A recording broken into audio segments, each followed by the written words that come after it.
you're faced with a situation that causes you to immediately react with anger, with yelling, with surprise, with shock, with anxiety, with depression, 99% of people on Earth experience these similar reactions. And most say, this is normal. You can't do anything about it. It's just what we do. It's human nature. What if I told you they're wrong? You can do something about these.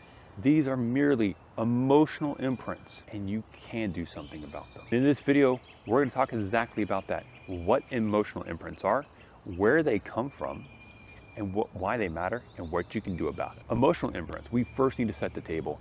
What are they? Emotional imprints, historically, have gone underneath terminology such as Samskaras or Engrams in classical psychology. So emotional imprints, I want you to imagine a cake where the base layer is a memory. The second layer is your perception of the event. The third layer are your emotions that you've experienced. And last but not least, any decisions that you made during this. These are all stacked together and imprinted upon your nervous system. This is what we call an emotional imprint. So that the next time you face a similar situation in the future, well, hell, you've already been there and you've already made a decision, so you don't have to make another one. And this could be quite helpful for us.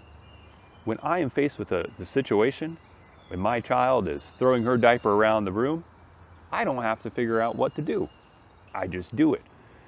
Emotional imprints, everyone has these because it increases our survivability until they don't.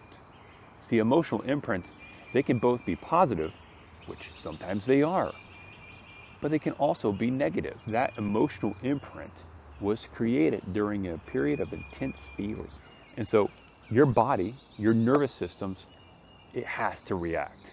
And so it encodes and programs that reaction to save it for a future time. Now, if you've already done this before, if you face that situation again in the future, it recalls that memory. It says, okay, this is what happened. This is what I'm going to do again. And why it matters is we're going through life and we're unaware of these programs that we've already created for ourselves. So can these even be changed?